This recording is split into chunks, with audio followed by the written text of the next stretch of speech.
Olá, bom dia, estamos de volta para falar na página 22 sobre contatos, escambos e feitorias. Apostilas abertas, vamos nós? Como vimos, né, os portugueses eles não encontraram minas de ouro e prata nas primeiras viagens que fizeram para as colônias americanas, que eram que eles estavam em busca, né? Por isso não deram grande atenção ao território. Ainda assim, alguns negociantes viram na extração do pau-brasil um negócio lucrativo e conseguiram do rei a autorização para exportá-lo. A árvore do pau-brasil era encontrada facilmente em várias áreas da Mata Atlântica, desde a atual região de Pernambuco até o Rio de Janeiro. O interesse comercial por essa árvore, ela se devia a dois motivos. Da madeira, né, triturada, obtinha-se uma tinta vermelha que era utilizada para tingir tecidos, e a madeira ela era bastante resistente. O primeiro negociante português a obter o direito sobre o monopólio da extração e da comercialização do pau-brasil foi Fernando de Noronha. Ele assumiu o compromisso de mandar anualmente 6 navios carregados de madeira para o reino. Para isso, construiu uma feitoria na colônia. Feitoria que era um núcleo fortificado de ocupação portuguesa, tá? Cercado por palhaças de madeira e de pedra, tá? Era como se fosse um cômodo, né? Feito aí com esse material. E era administrado por um feitor escolhido pela coroa portuguesa, por isso feitoria, certo? Para explorar o território brasileiro, foram organizadas feitorias em vários pontos do litoral. Nelas, os portugueses armazenavam os produtos extraídos das matas brasileiras, principalmente para o Brasil. Depois desse produto, eram embarcados nas caravelas e enviados a Portugal, a fim de serem vendidos em todo o continente europeu. Quando as reservas de madeira de uma região terminavam, os portugueses deslocavam-se para novas áreas do território, o que provocou sérios danos ambientais em parte da Mata Atlântica. Era o início da exploração predatória das riquezas naturais do Brasil por Portugal.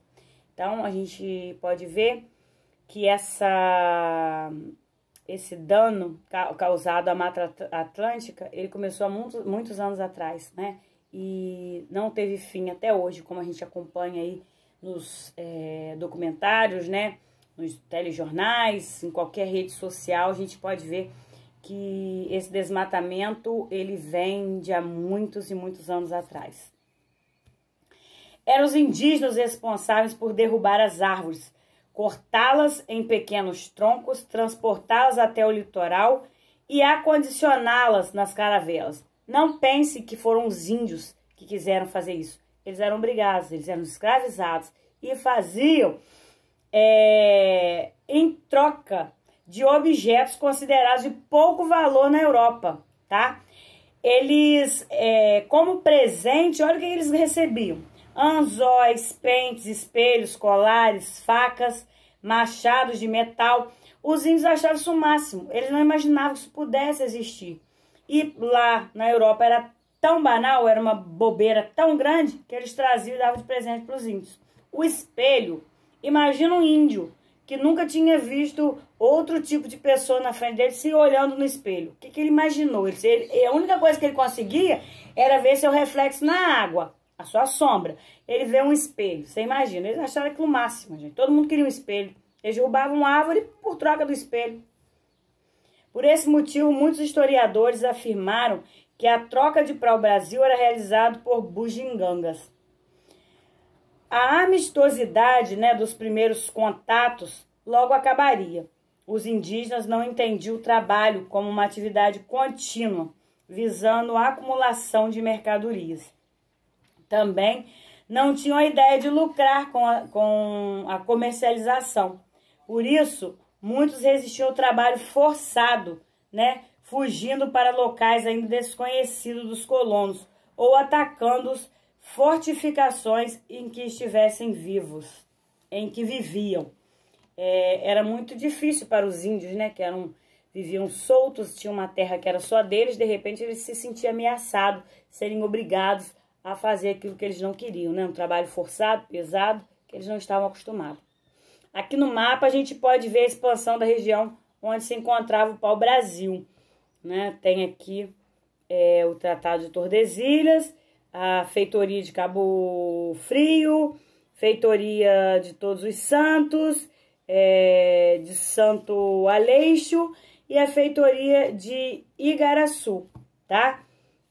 A área de ocorrência do pau-brasil é essa de laranja aí, olha só.